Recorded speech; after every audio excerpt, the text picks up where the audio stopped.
Hey all my Crimsonites, and welcome to the Crimson Cure channel, where we embrace our femininity, increase our womanly value, and celebrate our brothers. So join me on our feminine journey to learn, heal, and grow.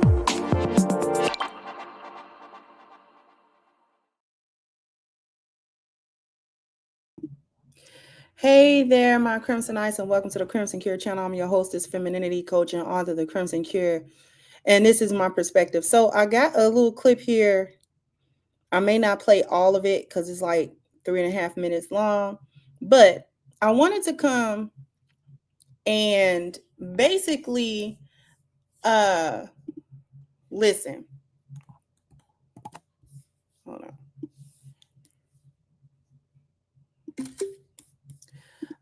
Basically, Whoopi Goldberg was on The View the other day. This was a few days ago. And she decided that she was going to insinuate that a particular bakery in New York, and this is the bakery because they ended up coming out and saying who they were. And the reason that they said who they were is because the hint that she gave about who they were, it only could have been them, because apparently they make a particular dessert, some type of cupcake called a Charlotte Russe. And I think they're like the only bakery that does it, and they're famous for it. And so when she said, oh, these are Charlotte Russe, but she act like she wasn't going to say the name of the bakery, they ended, everybody who knew about that dessert knew exactly what bakery she was talking about. So she ends up being on The View and insinuated that they refused to fulfill an order for her. And she insinuated that the reason that they may have refused it was because they didn't like her politics. Now, they did refuse an order, a large order, because I think she made like a large order, but they were saying that their boiler went down and they had to fix it. And so since they couldn't guarantee the order on time, they did not fulfill it. And from the different news clips that I've heard, that was verifiable, that they did have to actually call somebody to replace the boiler in the building. So this is a family-owned business or whatever, I believe in Staten Island. And so they've come out to basically defend their business because it's being defamed. They have a large platform, they, meaning The View, have a large platform, and things that you say like that can really hurt a business. This is not a franchise. This is not like a McDonald's or something. You know what I mean? Like, this is a family-owned business. It's been a family-owned business. Apparently it's profitable, but no one wants bad press, especially press that indicates that they might have been discriminatory and not fulfilling an order based on some discrimination that they had against somebody. And so I'm gonna play this clip. I'm gonna put her over it because this is what she was wearing when she was saying it. So we're going to play at least part of the video so you can hear what she said, what everyone is saying. It's an American story. This place has been here for 145 years. Recently, somebody took to the national airwaves and defamed, frankly, this family, this wonderful family representing a wonderful business. And we're here today to support them, to say that Staten Island stands with them. Well, New York City officials supporting an historic and iconic family-owned bakery against Whoopi Goldberg after she suggested that the business refused to serve her over her liberal views. Well, the bakery owners deny that. Lauren Green has more on this from our New York newsroom. Hey, Lauren. Well, hey, Eric. Well, no apology yet from Whoopi Goldberg, but the controversy has only helped the family-owned pastry shop as business is booming at Holterman's Bakery. Halterman's has been a mainstay on Staten Island for 146 years. The borough is a conservative enclave amongst New York City's 5 boroughs, voting for President Donald Trump in this election. On Wednesday, The View host said when she ordered treats called Charlotte Russe for her 69th birthday to celebrate on the show, and she claimed she was refused service because of her liberal politics. They're called Charlotte Russe, and it's a sponge cake with whipped cream and a cherry on top. Now, I should tell you, Charlotte Russe has no political leanings, and the place that made these refused to make them for me. Oh, really? Yes. What? They said that their ovens had gone down, all kinds of stuff, but folks went and got them anyway, which is why I'm not telling you who made them. But it's can't be because I'm a woman, but perhaps they did not like my politics. Yeah. Now, the bakery owner said it had nothing to do with politics, that there was indeed trouble with an old boiler that stoked the ovens and couldn't commit to the large order. Borough president defended the bakery. Boiler that was 60 or 70 years old, and the first week in November, guess what? It went on the fritz. They had to be replaced, and the reputation of Halterman's is impeccable. So rather than commit to something they couldn't guarantee, they said we can't do it. The people who defamed the Halterman family should apologize to the Halterman family for making stuff up to suit their needs. Not everybody wakes up every day and thinks about politics.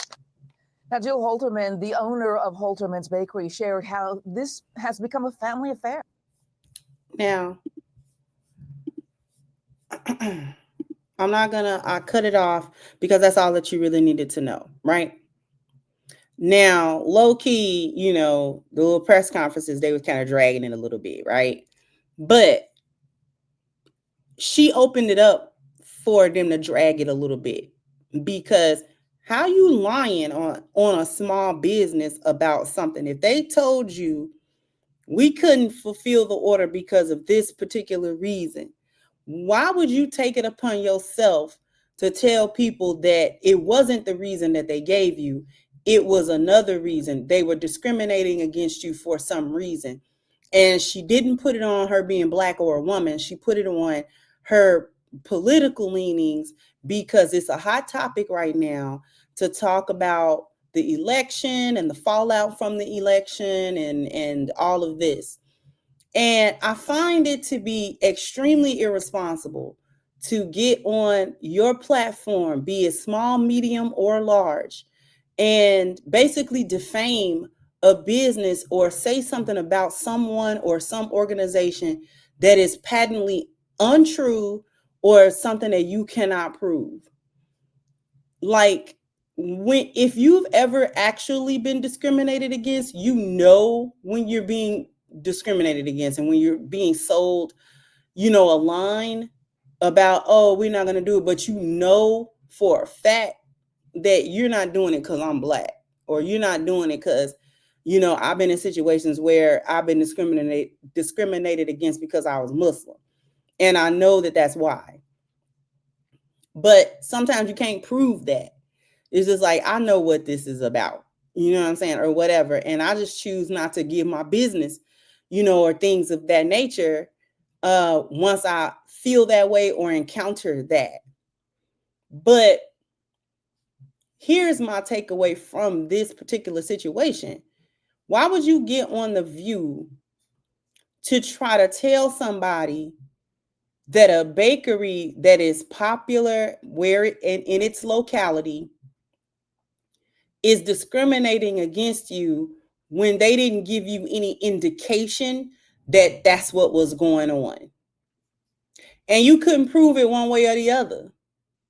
And the bottom line is you still had the cupcake sitting in front of you that you was eating. So it wasn't that bad. Whatever you thought that bakery was doing to you, if I went to a store and I thought that they was discriminating against me, I don't even want nothing from you. I don't want it. I just don't want it. I'm not going to send nobody else in there to get it. Because you don't get my business even by proxy, you're not going to get it. Because you own that flim flam. So you can't get none of my money. You can't get none of my businesses. I have not gone into stores, not purchased things. I have not done it on the back of being treated a certain kind of way when I walked into stores. I remember a long time ago, I stopped going to several beauty supply stores because I'm not going to go in there and you're going to follow me around for this little bootleg stuff you got in here. I ain't got to steal nothing. So what you're not going to do is be disrespectful. So you're not going to follow me around this store like I'm stealing something. Ain't nobody got to steal no hairbrushes and grease. You understand what I'm saying? Ain't nobody got to do that. Ain't nobody got to come in here and steal no braid hair. And so since you don't know how to act, I'm not going to come in here. And I didn't go back in that store. Other people frequent it, that's their business. But you're not going to get my business. Okay? I'm not spending no money in here with you.